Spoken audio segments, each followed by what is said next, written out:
All right, let's jump in.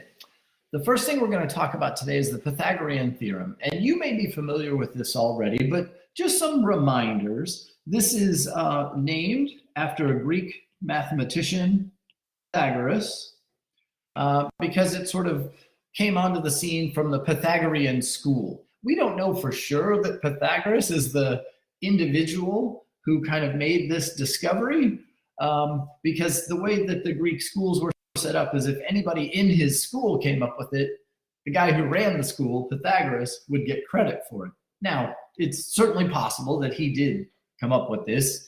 The reason he ran the school was because of his ability and notoriety.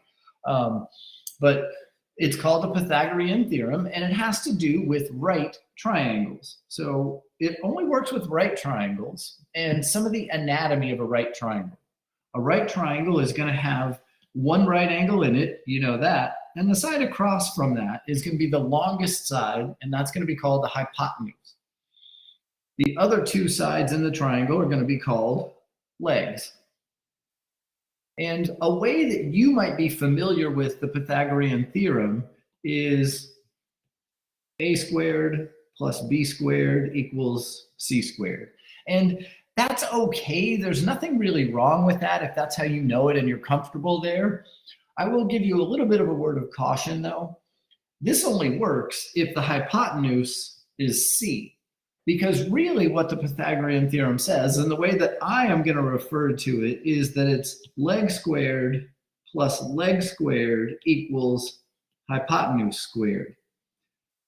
A squared plus b squared equals c squared isn't wrong, but please realize that that only works if c is the hypotenuse. Those are variables, so we can put those things anywhere we want. If I wanted to call this leg down here c, I could, and now this is no good because it only works when your hypotenuse is the one that's by itself in that formula. So I'm going to go with leg squared plus leg squared is hypotenuse squared. But I won't be mad if you use a squared plus b squared equals c squared. Let's take a look at how we're going to use the Pythagorean theorem. Find the length of the hypotenuse in the right triangle below. So we can see it visually, but it's also kind of nice to be told that this is a right triangle because then we're sure. And once we know it's a right triangle, we know that the Pythagorean theorem can be used here. And that's leg squared plus leg squared is equal to hypotenuse squared. And I'll just kind of see what I've got here. I know this leg, I know this leg, I'm looking for the hypotenuse, and so we'll just plug in. And we'll have leg squared plus leg squared equals hypotenuse squared. We just need to solve this equation for hypotenuse, and we'll have it. Let's see, we'll do some simplifying here. 6 squared is 36. 8 squared is 64. That's going to be hypotenuse squared. Oh, and just a little reminder there, we're following order of operations. We're going to simplify these exponents first, and then after we're done with those exponents, then we do the addition. And that's just following order of operations, where parentheses, exponents, then multiply and divide, then add and subtract. So we had to do the exponents before we did the addition. Now we'll go ahead and add those together and have 36 and 64 is 100 is hypotenuse squared.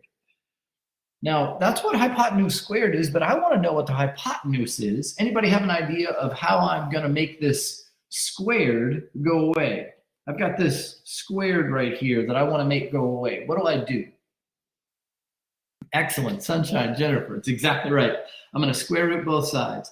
I'm going to take the square root of this side because squaring and square root cancel each other out, leaving with just hypotenuse. And if I take the square root of the right, I have to take the square root of the left.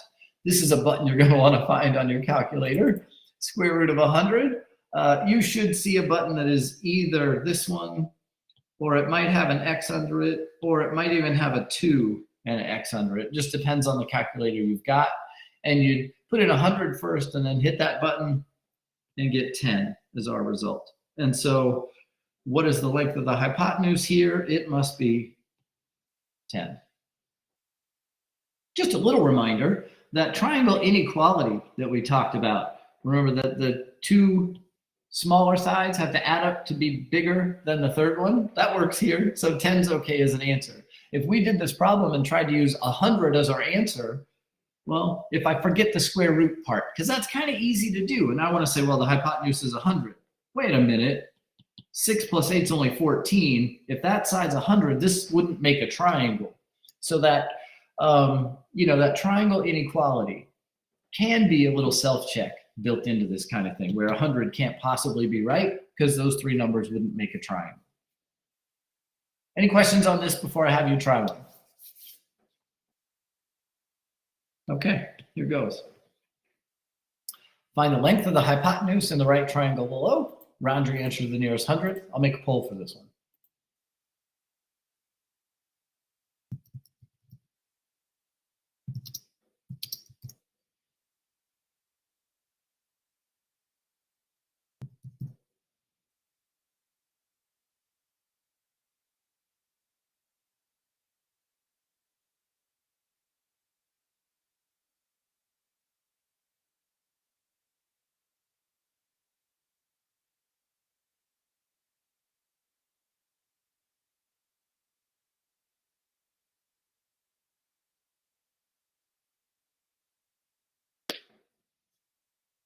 Straightforward Pythagorean theorem type of question.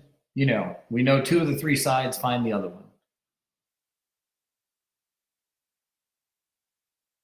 Here, we're just looking for the hypotenuse.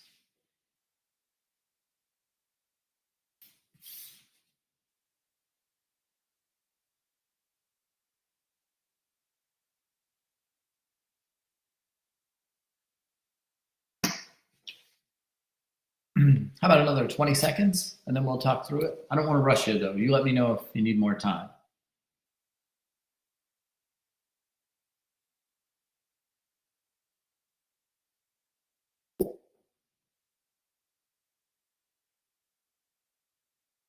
All right, let's see how we did here.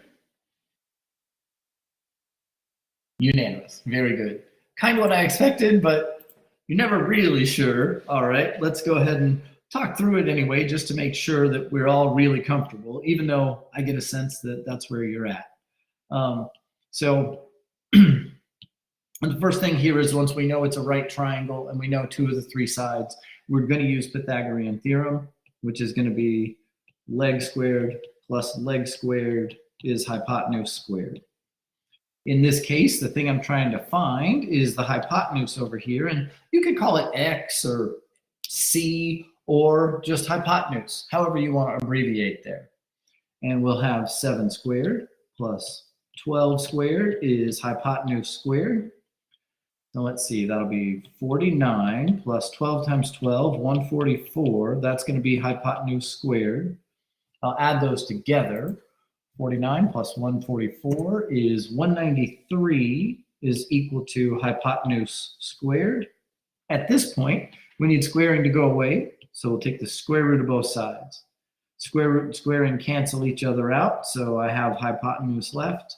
And the square root of 193 is 13.89244, and that keeps going. We were told here to round to the nearest hundredth. So find the hundredths place, look one space to the right, that's 4 lower, so we'll round down to 13.89. Whole went great. Let me know if you have questions. My expectation is that you probably don't. Here's another Pythagorean theorem question. Find the length of the missing leg in the triangle below. Round your answer to the nearest tenth. So this is going to be a similar thing. We've got a right triangle, so we can use Pythagorean theorem.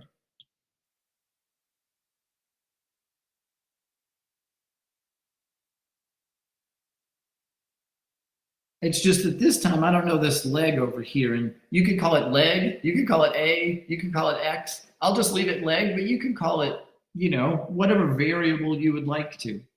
And what I'll get here is, okay, that leg that I'm looking for squared, plus this other leg down here, 8 squared equals the hypotenuse squared. Make sure you're identifying the hypotenuse properly. It's going to be the one that's across from the right angle. Solving this is a little bit different. We just have one extra step that we didn't have before. Here we're going to have leg squared plus 64 is whatever 14 squared is, 196.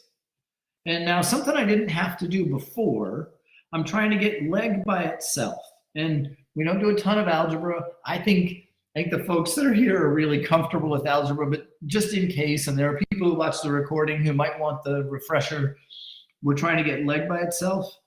So we want to get the term with leg by itself. So as I look at that side of the equation, I want to peel it from the outside in. So I want to get rid of that 64 first. How am I going to get rid of that 64? What's the operation I need to do there to make that 64 go away? Brianna, Sunshine, Jennifer, thank you very much. We're going to subtract 64 on the left. And just like Sunshine said, if we subtract 64 on the left, we subtract it on the right.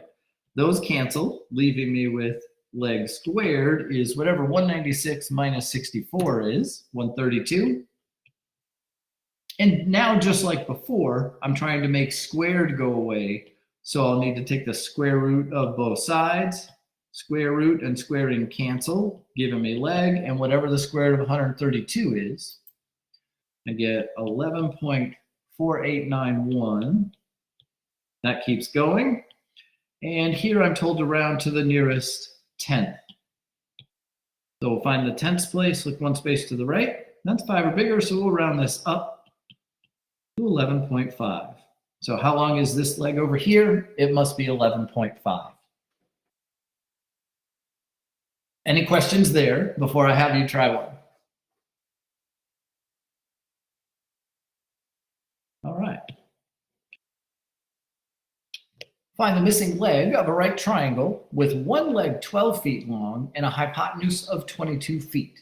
Round your answer to the nearest hundredth. I'll set up a poll and let you try this.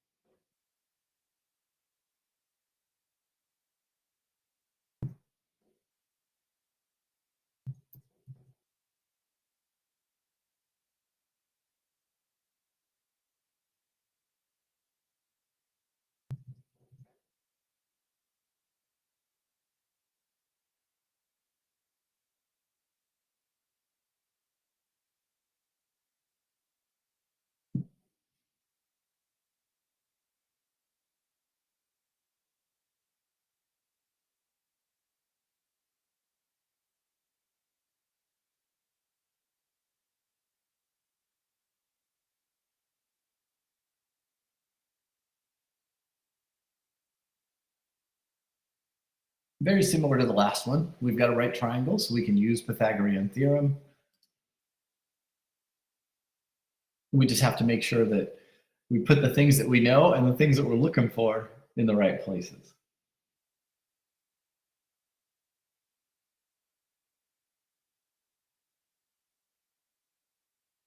We'll go another 20 seconds and then talk through this one.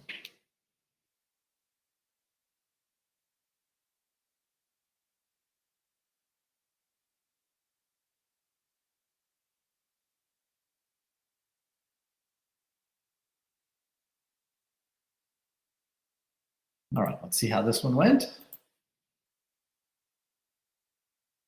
Outstanding, unanimous again, very good. I almost feel like I don't even need to talk through them, but I better. So let's go ahead and do this one then. So what we're gonna have here is, oh, and something that we weren't given a picture of a triangle this time.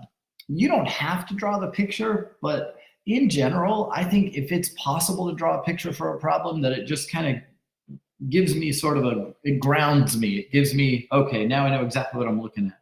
So, and we've always had our triangles go the other way, so I'm gonna do mine this way. And here's my right triangle. One of the legs is 12, and the hypotenuse is 22. And what I'm trying to find is the length of this leg over here. And I know it's gonna be leg squared plus the other leg squared is equal to the hypotenuse squared. And now we'll just solve this to find out how long that leg is. leg squared plus 144 is going to be whatever 22 squared is, 484. Like we did before, we're trying to get leg by itself, so we're going to have to subtract 144 from both sides to get that term that has leg in it by itself. So leg squared is 340. At this point, we'll go ahead and take the square root of both sides. Those cancel, and leg is square root of 340, 18.4390. That keeps going, but I was told here to round to the nearest hundredth. So we'll find the hundredths place, look one space to the right. That's 5 or bigger, so we'll round this up to 18.44. And the poll went perfectly, so I feel like we're in great shape with Pythagorean theorem. Let me know if you have any questions before we look at a similar problem with one little twist thrown in. Okay. Find the perimeter of a right triangle with one leg 12 feet long and a hypotenuse of 15 feet. The twist that's thrown in here is now we're looking for perimeter. We haven't talked about perimeter yet, but if I have a triangle, the perimeter of this triangle is the distance around the triangle. So I kind of imagine myself standing here at this corner, walking all the way around the triangle, and that's the perimeter of the triangle. So I'm going to set up a poll for this one. What I want you to do here is be a little careful. What it is we're looking for the perimeter of this right triangle that has one leg of 12 and a hypotenuse of 15.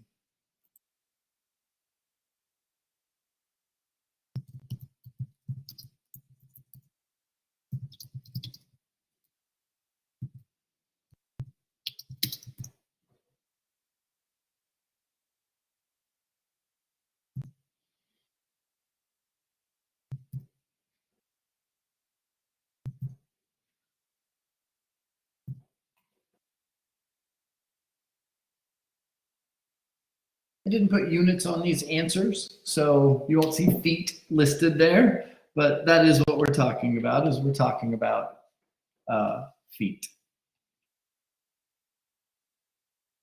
This is one of those things that could really easily be interpreted as a trick question. Hey, wait a minute, what's the big idea? Asking us for perimeter. Now that we've talked about it, I think we've cleared that up, and no longer would this be considered a trick question, because you can expect that, yeah, you might see one that asks you for the perimeter instead of just finding all the sides of a right triangle.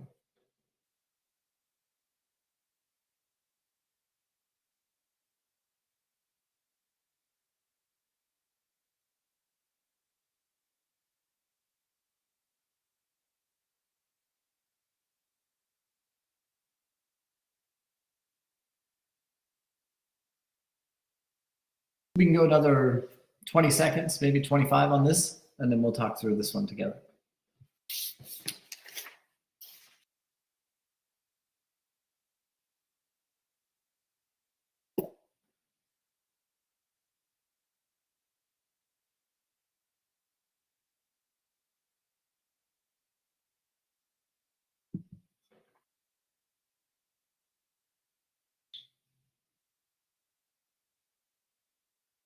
All right, let's see how this one went.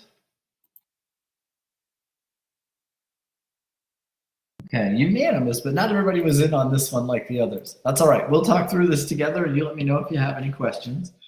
And it could be a case where you're like, I've got this. I'm good. I'd still want you to do the poll anyway, just to let me know that you know. But let's take a look at this. What my job here is to find the perimeter of a right triangle with one leg 12 and a hypotenuse of 15. So I know it's a right triangle.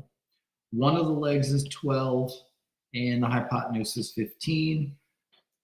I'm looking for perimeter, but as a step along the way, I'm going to have to find out how long that leg is.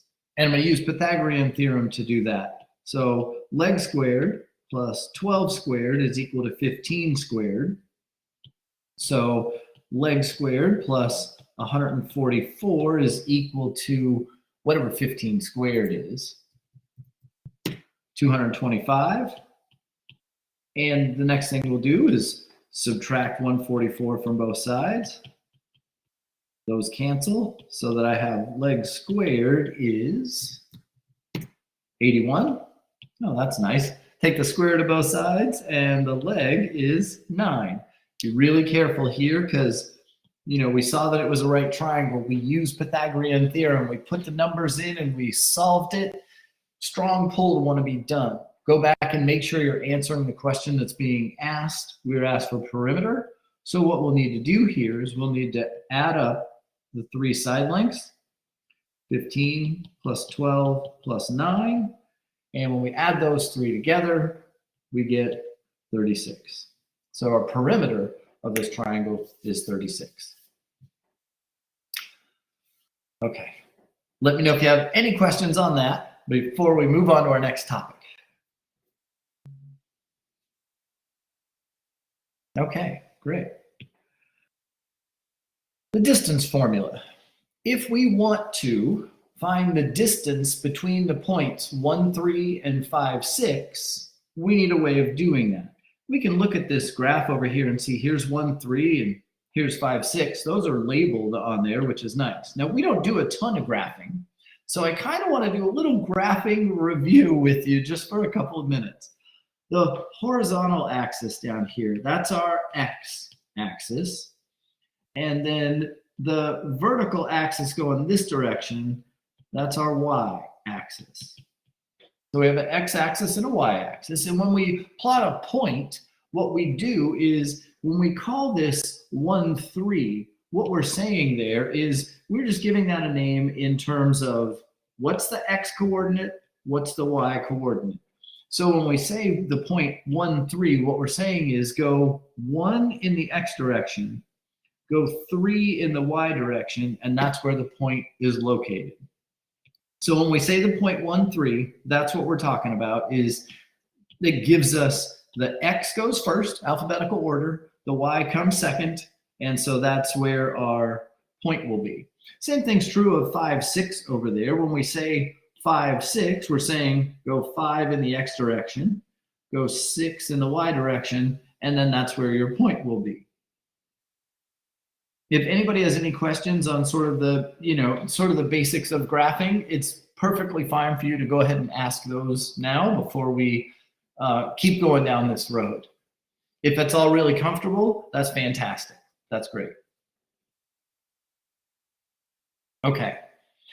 So what I want to do is I want to find the distance between these 2 points. Well, that would be really hard to do without some sort of process. I mean, I guess I could get out a ruler, but I don't know. It kind of depends on how big my graph paper is. You know, if I'm doing this on a computer screen versus a phone, I'm going to get a very different answer.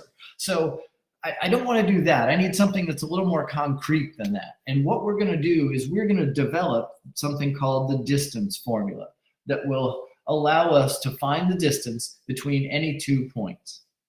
What I want you to look at over here, and what it's probably jumped out at you already, is when we look at this little picture we have drawn, we don't just have the line from 1, 3 to 5, 6 drawn in, but we also have this horizontal line drawn here, and we have this vertical line drawn here. And what those do for us is to create a right triangle. And that's how we're going to build this distance formula. We are going to build the distance formula by using the Pythagorean theorem. Just so you know, I'm not going to ask you to build the distance formula for me. I just want you to know where it came from. So that's what we're going to spend a little time on right now, is the Pythagorean theorem is our way of, okay, well, how big would this triangle, or how far is the distance from 1, 3 to 5, 6? And we can see, looking at this, that that is the hypotenuse of my right triangle. And I have a leg over here that's a vertical side, and I have a leg down here that's a horizontal side. And I know Pythagorean theorem tells me that leg squared plus leg squared is hypotenuse squared. And where I hope you kind of see where we're headed is if I could find this distance, That would give me the length of one of the legs. If I could find this distance, that would give me the distance, the length of the other leg. And if I know the two legs, I can use Pythagorean theorem to find the length of the hypotenuse. And that's exactly how we're going to build this distance formula. Okay, so let's look at the horizontal leg first. So that's this one right here. That's at the point 1, 3. And rather than 1, 3, I just want to say, you know, that's the first point that I talked about. I'm going to call those points right there. I'm going to call this x value, and I don't have it, I can give myself a ton of space. I'm going to call that x1. And then over here on this end, I'm going to call that x2. All we're caring about right now is the horizontal distance, so that's why we're only looking at the x's.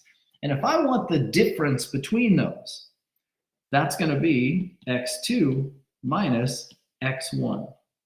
So x sub 2 minus x sub 1, that's how I can find that distance.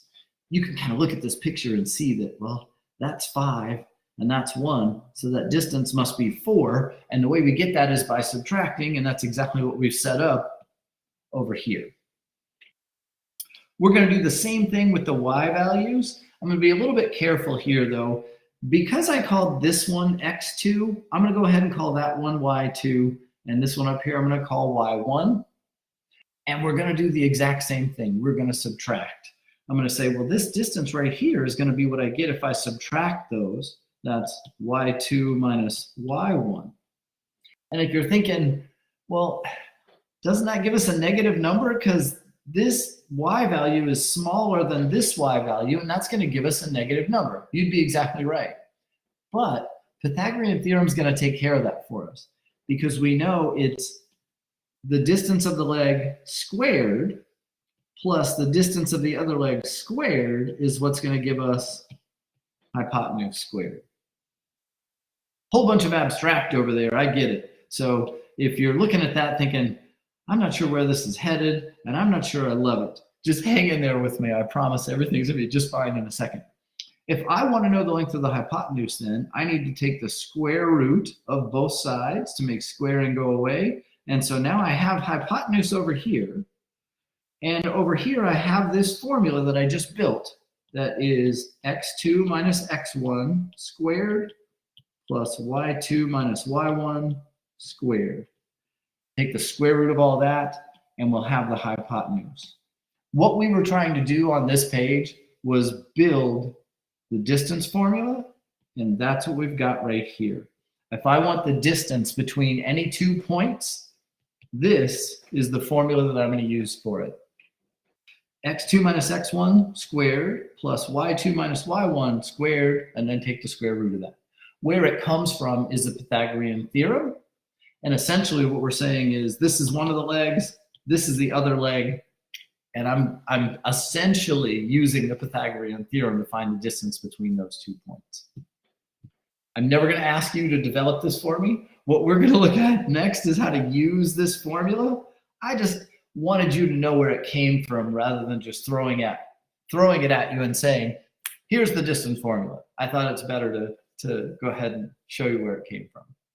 Are there any questions on that before we answer a question using the distance formula? Great. Find the distance between the points 1, 3, and 5, 6. That was the question that started this whole thing off to begin with, so we should probably answer it. Since we're going to use the distance formula to find the distance between these 2 points, that's going to be square root of x2 minus x1 squared plus y2 minus y1 squared. That's going to give me my distance. A key here is it doesn't matter which one of these you call point number 1 and point number 2, just make sure you're consistent. If we're going to call this x1, y1, then this one is x2, y2. Keep your 1s together, keep your 2s together, don't mix and match. If you reversed it and called this one x1, y1, that's okay. Just make sure you keep your 1s together, keep your 2s together. When we plug in then, we're going to have square root of, all right, let's see, x2, that's this 5, minus x1, that's this 1, plus y2, that's the 6, minus y1, that's the 3, and that's going to give me my distance. If I plugged in anything there that was surprising to you or you're not sure why it got put in there the way it did, don't hesitate to let me know. Finishing this up then, we'll have, let's see, 5 minus 1, that's going to be 4 squared. 6 minus 3 is going to be 3 squared. All right, we've got to follow order of operations. I should have said that a second ago. We have parentheses with stuff to do inside them. So we do that first. Then we have an exponent. Then we have addition. So that's going to be our process. First, we're going to do the work inside the parentheses. Then we'll do the exponent. And then the last thing we'll do is add. So let's see. 4 squared is 16, plus 3 squared is 9. So this is square root of 25. We'll take the square root and get 5. Find the distance between these 2 points. That distance, the length of that line, would be 5. One thing I do want to mention, some of you who might have a really strong algebra background might say, well, wait a minute. When you take the square root of a number like this, don't you need to do plus and minus? And you're not wrong, but we're talking about a distance. And distance is always going to be positive. So as far as we're concerned in these problems, we don't need to be concerned with the negative square root, just a positive because it's a distance. Are there any questions on how we use the distance formula before I give you one to try? Great, here goes. Find the distance between the points 16, negative 3, and 4, 2. Be careful, there's a negative in there. So just be careful when you have to, subtract and there's a negative involved. That can be a little bit more complicated. Just, make sure you're patient with yourself and be careful. We want to find the distance between those 2 points. I'll set up a poll.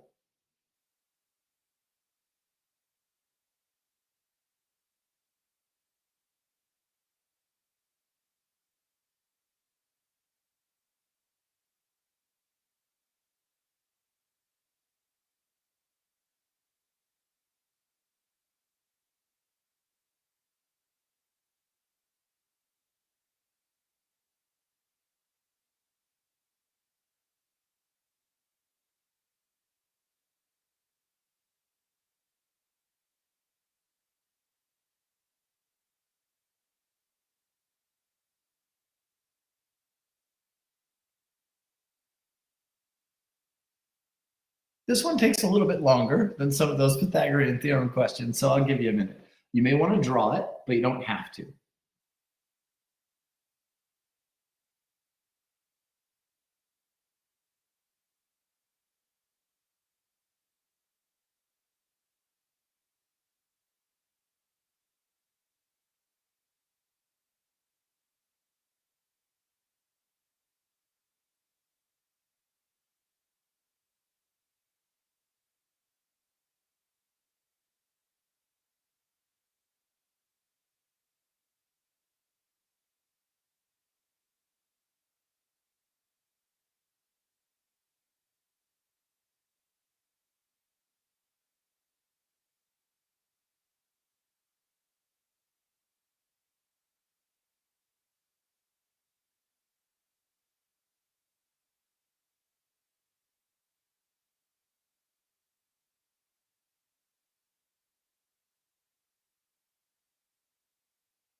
Like I said, a little more complicated than just a straightforward Pythagorean theorem question, but it is a lot of the same steps involved. You just want to make sure you're using the distance formula when you're asked for the distance between 2 points. We'll go another, let's say 20 seconds, and then talk through this one.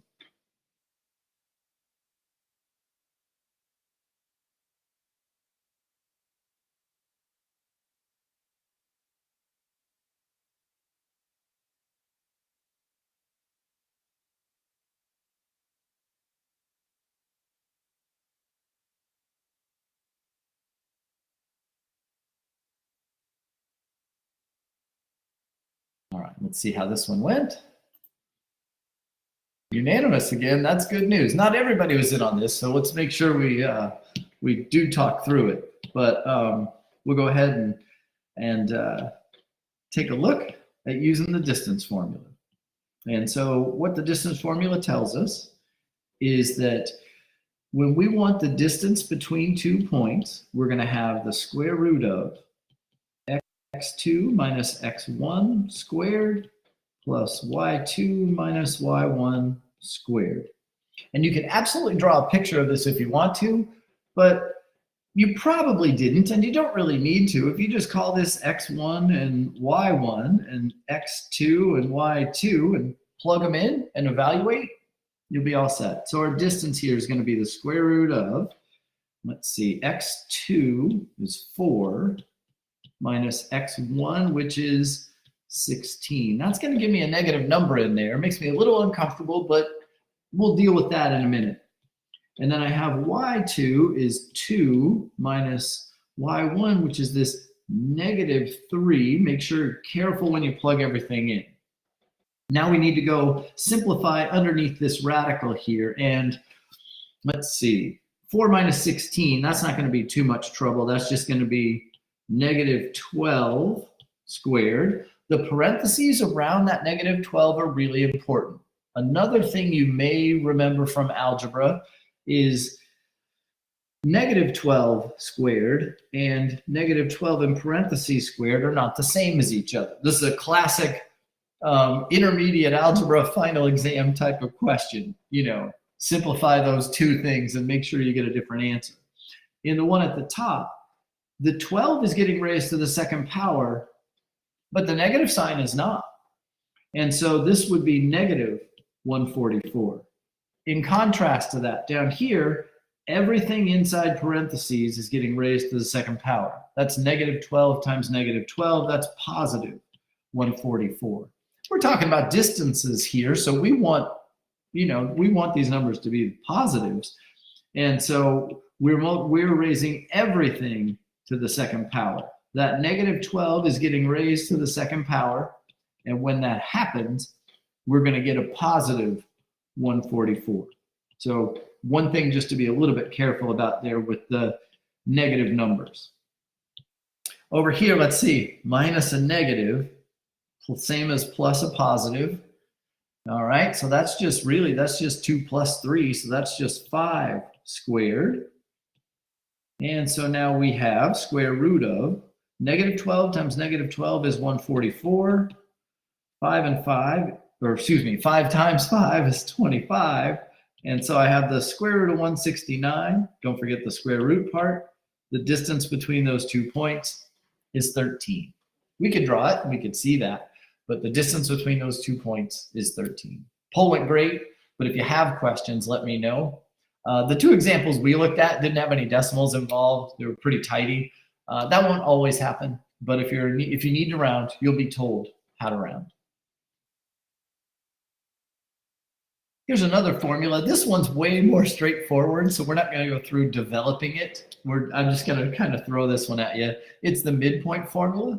Find the midpoint, halfway between them, of a line segment between the points negative 2, 5, and 6, negative 3. And here again, you could graph these and draw it and try to find the midpoint, but really when we're after the midpoint, we're just talking about the halfway point between those 2 places. And so we're going to do the same thing we did before, where we're going to have x2 or x1, y1, y2, x2, y2. But now, if I just want the midpoint, what's halfway between them? You know what? I am going to sketch it. Sorry about that. You don't need to, but I want to sketch it just so you get a visual of what's happening here. So negative 2, 5. There's one of the points. And then 6, negative 3.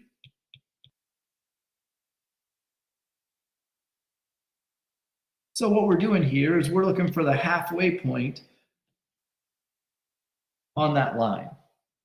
And it's as straightforward as you would think it would be. We're going to take x1 plus x2 and divide it by 2. Essentially, we're finding the mean of those 2 numbers. And then as far as y is concerned, y1 plus y2 over 2. That's our formula for finding the midpoint. And so it doesn't matter which one we call x1, y1, but I'll just do the first one as x1, y1, and then do this second one here as x2, y2. And now we'll plug these in and see what we get. So I have x1, which is -2, plus x2, which is 6. As far as the y's are concerned, I have y1, which is 5, plus y2, which is -3. Be careful with negatives. I think that's probably the only thing that might trip you up here. And now we just need to simplify that. Let's see. -2 plus 6, that's 4 over 2. 5 plus -3, that's 2 over 2. And then finishing this off, we've got 4 over 2 is 2. 2 over 2 is 1. The midpoint of this would be 2, 1. That's what we're finding. Essentially, we're just finding the mean of the x's and the mean of the y's. This is the formula we'll use to find the midpoint. Let me know if you have questions on that. Pretty straightforward. All right. Finding angle measures is the last topic we're going to talk about today. And essentially, there are some properties that we have already talked about, but I just want to remind you that these can be tools in a toolbox when we're looking for the measure of an angle that we don't know. These can be tools in a toolbox to help us find those angle measures. We may not be able to go straight to the answer. There might be a process involved where we have to kind of go through a couple of steps until we get there. But these are going to be tools that are going to be valuable for us to have in our toolbox. The sum of the measures of a triangle is 180. Kind of keep that fresh in your head. Complementary angles, if we know they're complementary, they add to 90. Supplementary angles, if we know they're supplementary, then they add to 180. One that tends to be really powerful in these is that vertical angles are equal. Remember, vertical angles are ones that are like back to back is the informal way we described it. Like they share a vertex, but they don't share any sides. These two angles right here are vertical angles, so they're equal to each other. And then also in that same picture, these two angles are vertical angles, so they're equal to each other. And then finally, straight angles have a measure of 180 degrees. So if you see something that is just like this, we know all the way from here to here is going to be 180 degrees. With those in mind, let me show you the type of thing that you would need to see to be able to answer questions where these are useful. So we're given this picture, and our job here is to find the measure of angle ABC. Probably one of the first thing that's really important here is understanding how angles get named. So we're after angle ABC. That means that B is going to be the vertex. So from A to B to C, okay, that's this angle right here. That's angle ABC. If you're not sure why that's angle ABC, make sure you ask me. So that's the angle we need the measure of. Now, we don't have a ton of information here. I can see that this is a right angle down there, so I have that going for me. And I know that this one over here is 34, but that's all I've got. And what I'm trying to do is find this angle over here that's pretty far away from that 34. I'm not going to be able to go straight at it.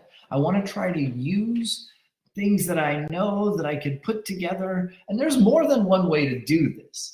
And that's kind of the fun of it in my mind. But some of you, probably not, might say, well, that's a 90-degree angle. And then these three together make a straight angle. So those are all, if I add those together, that's 180. That would give me the measure of this angle here. And then I know that these two angles together make a right angle, so I could find the measure of angle A that way. That absolutely works. There is nothing wrong with doing it that way. Does anybody have a faster way that I could find the measure of angle BAC?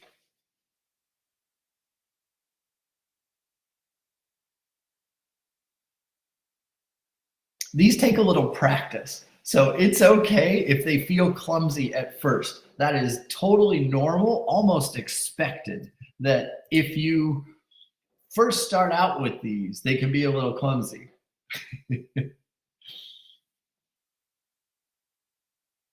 Oh, and I was just looking for a 2-word answer. I'll throw that clue your way.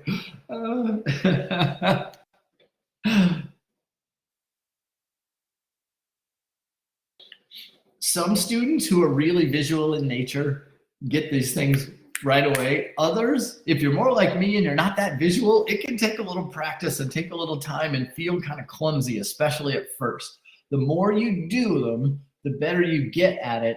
And the more you use those tools that we were talking about, the easier it gets. If you look here, what we have are this 34-degree angle and this angle here are perfect, Jennifer, thank you, are vertical angles. So that one has to be 34.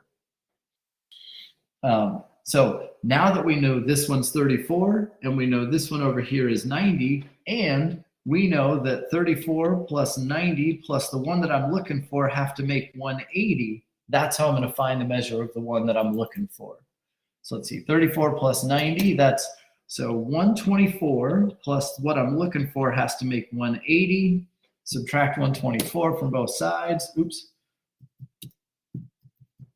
And the measure of the angle that I'm looking for must be 56. So the measure of angle ABC here, that must be 56 degrees.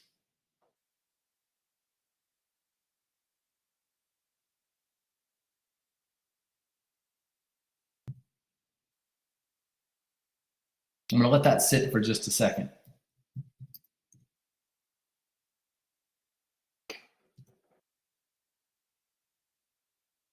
And sunshine's 180 minus 90 minus 34.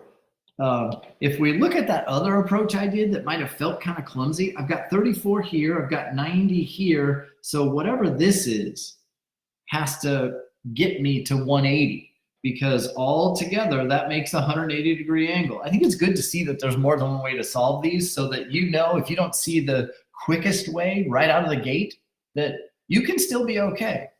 So let's see, that 180 minus 90 minus 34, and that's what Sunshine had there. That tells us this one over here is 56. If you happen to remember alternate interior angles, but we're not going to go that far. We're not going to go that deep into it. Once you know this one's 56, that's how you could find that this one's 34, because together they make a right angle. And then once you know this one's 34 and this one's 90, oh, and Sunshine may have been way ahead with that. She might have had this 34 and 180 minus 34 minus 90. I'm not sure which way you did that, Sunshine. Either of those approaches works just fine. Let me have you try one. In that picture down there, we've been given information, and I want you to find the measure of angle XBH. This 32 right there, that's this angle right here, BXC. That's what the 32 degrees goes with. It was hard to wedge it in there. So I want you to find the measure of angle XBH. I'll make a poll for this one.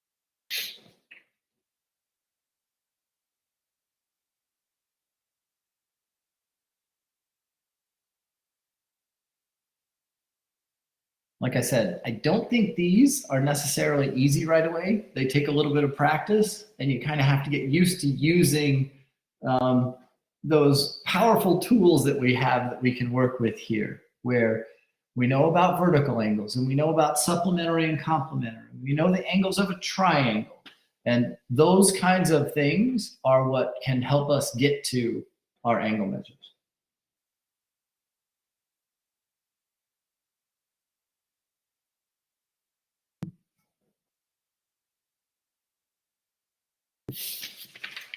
They get much easier with practice, I'll tell you that. And if you're thinking, I don't even know where to start, try something. Try something. Even if it doesn't necessarily get you in the right direction, just try something. Like, well, I know EXD is 90. It's not really where I'm trying to get to, but it's true. And yeah, you're right. EXD is 90. I'll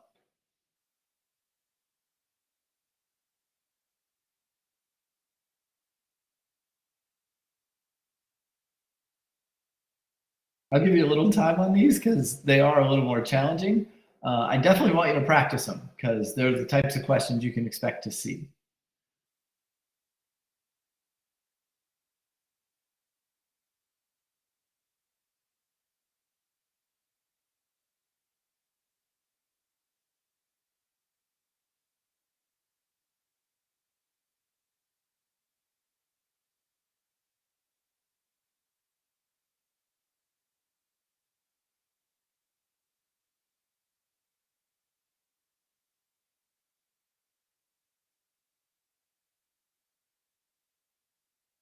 Let's go another, I don't know, 20 seconds, and then we'll talk about it.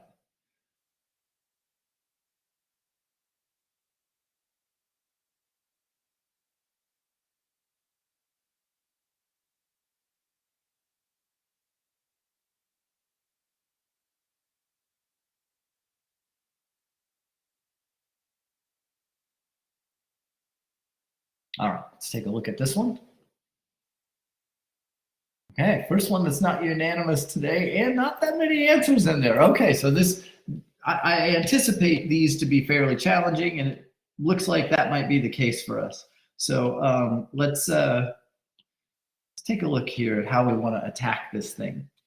The first and most important thing is identifying the angle that we're trying to find. If we're if we're trying to find angle XBH, then we absolutely need to identify angle XBH. And here's X, there's B, and there's H. So it's this angle right here that we're looking for.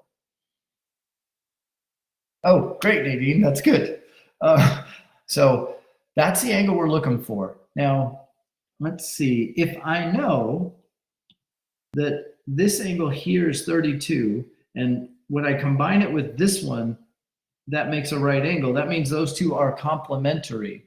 That means that 32 plus, let's go ahead and name that correctly, BXH has to make 90. And so that means that BXH is going to be 90 minus 32,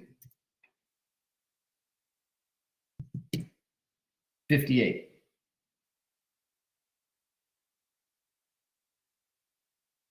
Okay, so if that one there, let me make some room for me to put that little 58 in there. If that one's 58, that one's 90, then those three together have to make 180. So 58 plus 90 plus XBH, which is the one I'm looking for, have to make 180. And 58 plus 90 is 148 plus XBH, have to make 180, and then we'll subtract 148 from both sides, and XBH is going to be 32. So that angle there is going to be 32 degrees. Essentially, our process was, well, these two are complementary, and then I know two of the three in the triangle, so I'm home free. Let's try one more. Same picture. I want you to find the measure of angle GXE. I'll make a poll for this one.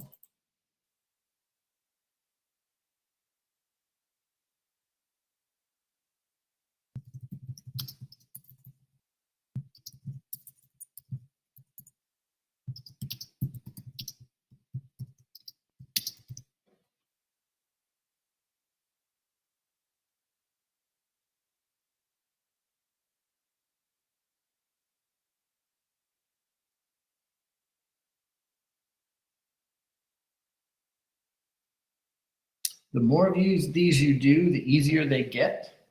You kind of figure out that there's a bit of a rhythm to them where it's like, oh, okay, what adds to 90? What adds to 180? Where do I have vertical angles? those kinds of things are the tools we're going to use to answer these kinds of questions. Some of them, you may see it right away. Some of them may be a little bit more of a struggle, and you have to I'm going to go work on something else for a minute and come back to this, and that's all right. There's nothing wrong with that.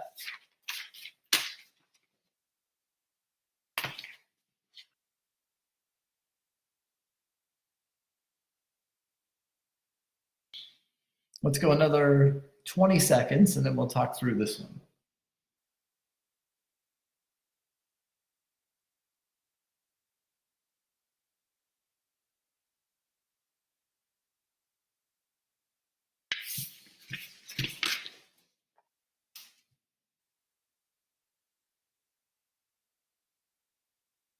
All right, let's see how this one went. Okay, unanimous this time. Very good. See, they already are getting easier with practice. All right, so let's take a look and make sure we're all comfortable with how we were able to find the measure of angle GXE. So first thing we want to do is find angle GXE, and that's, here's GXE. So this is the one that I'm looking for. And then at a quick glance, I kind of see, hey, wait a minute, this is a vertical angle with that one. So if I could find CXF, they're going to be equal because those are vertical angles. Well, this angle's 40. Together they make 90. So this angle has to be 50. Since those are vertical angles, this one has to be 50 as well. And so 50 degrees is the measure of GXE. That one went really well. Maybe it was just an easier question. Maybe it's one of those starting to get the hang of it type of things. Probably a little bit of both. All right. Does anybody have questions on anything that we've talked about today?